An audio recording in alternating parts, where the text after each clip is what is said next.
안녕하세요. 2021년 5월 2일 일요일 사례로 풀어보는 지붕경매 68강 시간입니다. 제가 매일같이 지붕경매 강의하면서 먼저 얘기하는 얘기가요. 두 기둥, 우리 지붕경매 해결하는 프로세스 두 기둥이 바로 소송과 협상입니다. 이 두 기둥을 잘 기억하시고요. 소송 공부하고 협상 공부를 하시면 지분경매 하는 데 있어서 수익을 내기에 아주 프로세스, 여러분들이 해결하는 프로세스의 가장 핵심이라고 말씀드리고 싶습니다. 이 소송에 관련된 얘기가요. 여기에 1, 2, 3회 우리 교재 뒷페이지에 네모 박스에 항상 한 번씩 보고 여러분들이 기억하시고 잊지 마시기 바라겠습니다. 내용 증명을 먼저 보내고요. 가압류, 부당이득금 반환 청구 소송, 그리고 부동산 처분금지 가처분과 공유물 분할 소송을 통해서 여러분들이 소송에 임하시면 됩니다. 그리고 협상을 임하는 협상 5법칙, 시옷, 이응, 지읒, 치읒, 이 앞글자를 얘기하는 겁니다. 시옷은 상급차 법칙, 엄살 부리기, 질문하기, 또 첫째 안에 예스하지 않고요. 그리고 치읒2로 되어 있는데 침묵 종결법까지 같이 이렇게 공부하고 있습니다. 사례로 풀어보는 지분경매 68강 시간입니다. 하기 전에 먼저 제가 이 지분경매에 관련해서 여러분들이 밴드에 들어오고자 하시는 분은요, 밴드 전체 검색란에 지분경매라고 찾으셔서 노란 표지가 있는 지분경매 밴드 여기 검색란에서 찾으셔서 실명으로 수락받고 들어오시면 됩니다.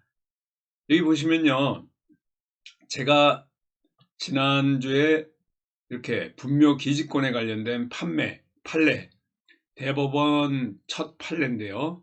지료, 땅 사용료를 내야 된다는 우리 투자자 입장에서는 좀 좋은 이러한 그 판례가 나왔습니다.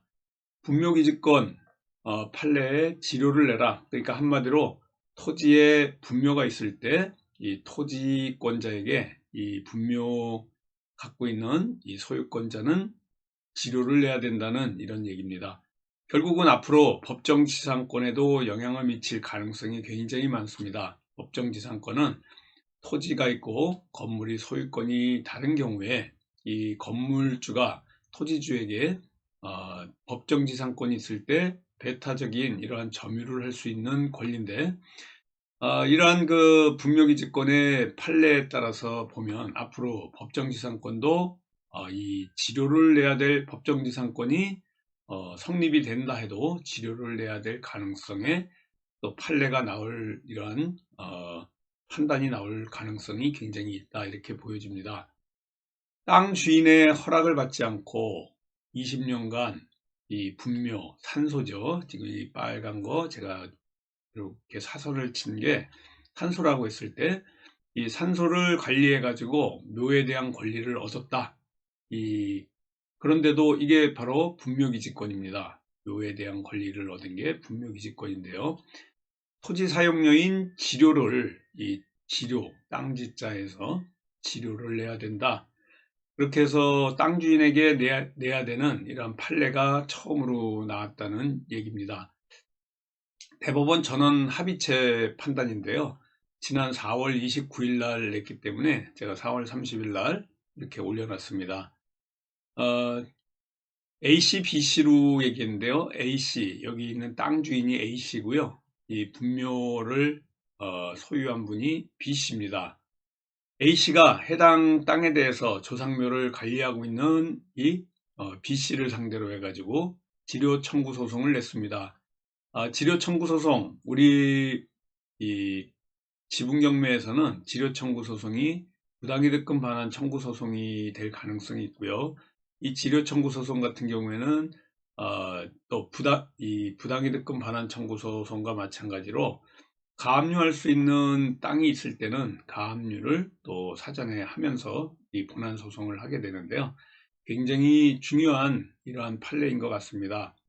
A씨가 자신의 땅의 조상묘를 관리하고 있는 B씨에게 토지 사용 대가를 지급하라 이러한 그 지료 청구 소송을 냈습니다. A씨가 경매 절차를 통해서 이 이천에 있는 이 땅을 사들였는데요. 이 B씨가 그 할아버지하고 또 아버지의 묘가 있는 이러한 땅이었습니다. A씨는 땅에 대한 소유권을 본인이 갖게 된 이상 그때부터 B씨에게 토지 사용료를 내야 한다고 주장하는데, 이 B씨 같은 경우에는 자신이 분묘기지권을 취득했으므로 토지 사용료를 낼 수 없다. 분묘기지권이 있기 때문에 낼 수 없다. 지금까지는 그랬습니다.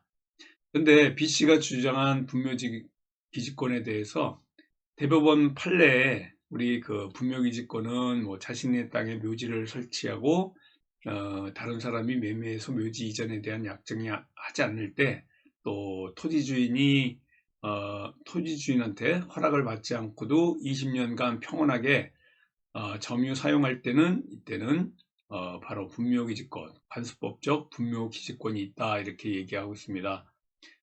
1심에서는 분묘기지권이 있으면 토지 사용료 내지 않아도 된다고 이렇게 나왔고요.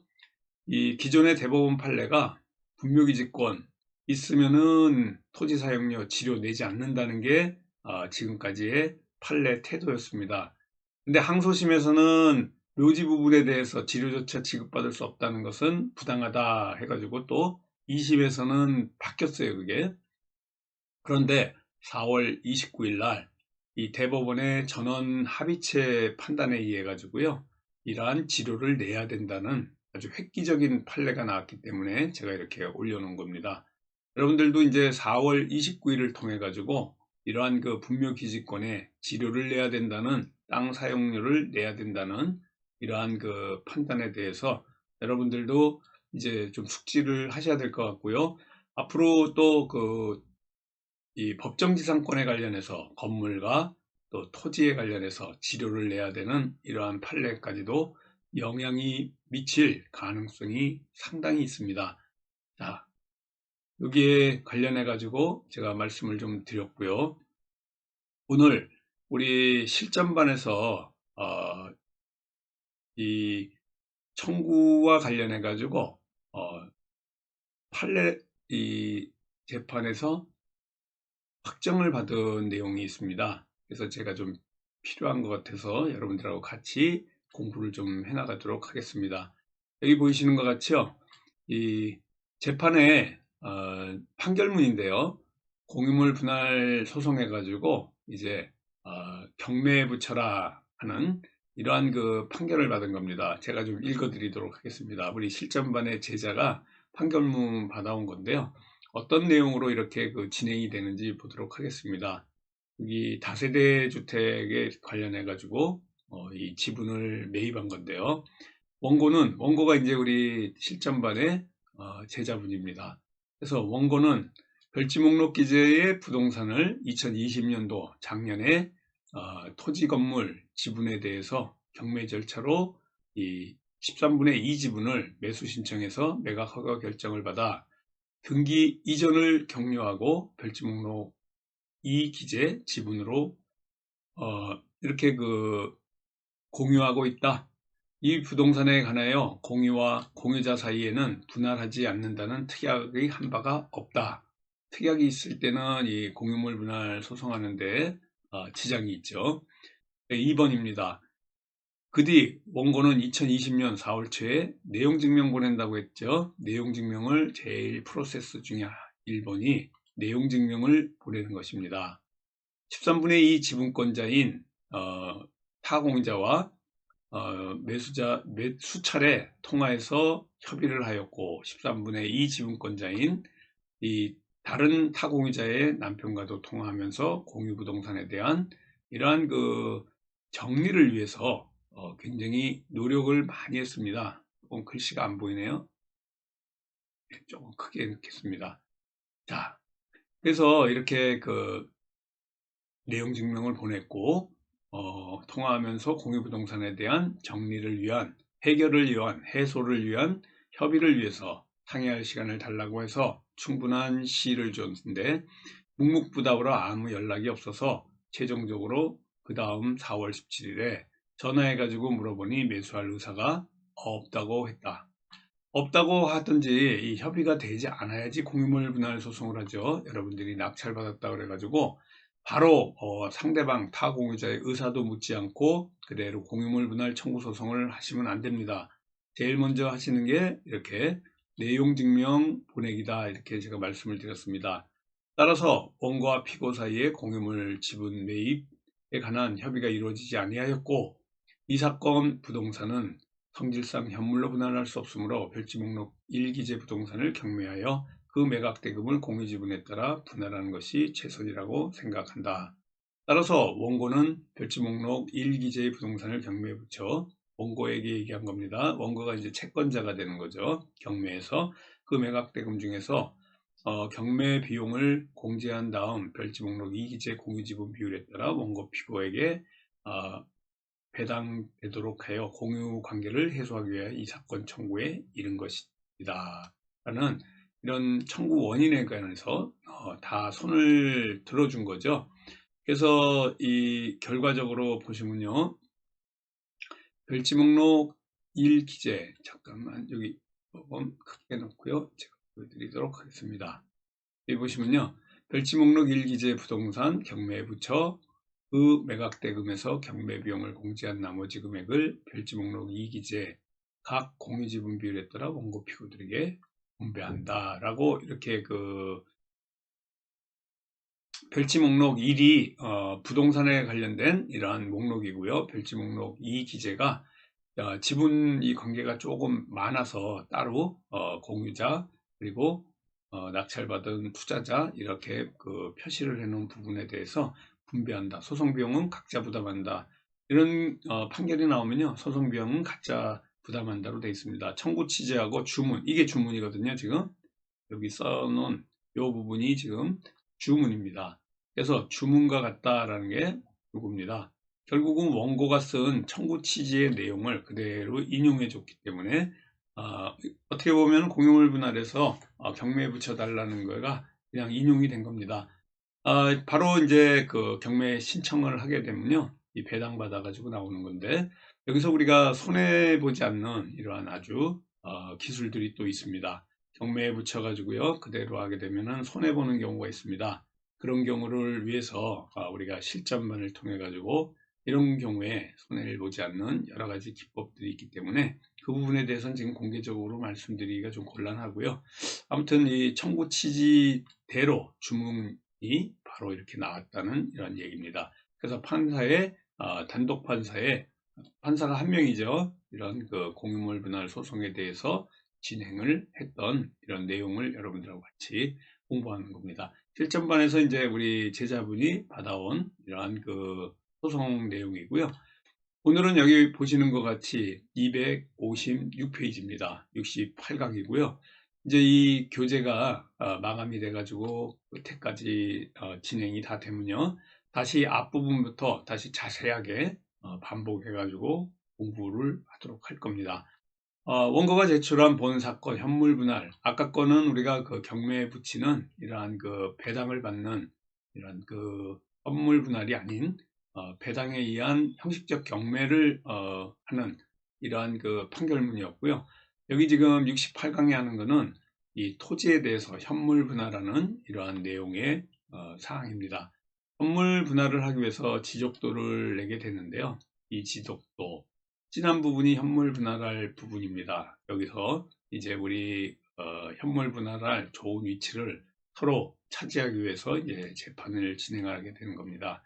원고가 제출한 청구 취지 변경에 따른 이러한 또 현물 분할 부분을 재판부에 보낸 간이 도면입니다. 여러분들이 현물 분할할 때요, 이 도면을 가끔 물어보시는데요. 이거 뭐 예를 들어서 건축사 사무실에서 정확하게 1cm도 틀리지 않게 이렇게 그 만들어야 되냐, 뭐 이렇게 물어보시는 분이 있는데 전혀 아닙니다. 여러분들이 여기 보시는 것 같죠? 지적도를 기본으로 해서 이렇게 알아보기 좋게 1, 2, 3, 4, 1로 이렇게 연결되는, 순차적으로 연결되는 이러한 그 지적도를 만드시는 거예요. 요걸 그대로 따가지고요, 여기 보시는 것 같이 그려가지고 복개도로다, 뭐 이런 것들을 표시해 주는 겁니다. 여기가 이제 도로고요. 지적도 모양을 보시고 여러분들이 직접 이렇게 만들어 주시면 될 것 같아요. 그리고 원고가 제출한 소장에 대해서 피고가 답변하는 이 답변서입니다. 원고가 현물 분할을 청구한 부분을 받아들이지 못하겠다는 요지의 답변서고요. 결국 조정을 위해 가지고 원고 청구에 이의를 제기해 유리한 고지를 점하려는 이러한 주장 같은 이러한 내용입니다. 여기 보시면은 답변서에 항상 공유물 분할 청구 소송 같은 경우에는 요 가단이라는 사건 부호가 있습니다. 공유물 분할 청구 소송이고요. 원고 피고 관련해 가지고 이렇게 답변서 내용입니다. 물론 답변서에서 뭐 조정하자는 의사도 나오고 그러는데요. 한번 보도록 하겠습니다. 원고가 필요에 의해 청구한 소송이므로 원고가 소송 비용 분할 비용을 부담한다.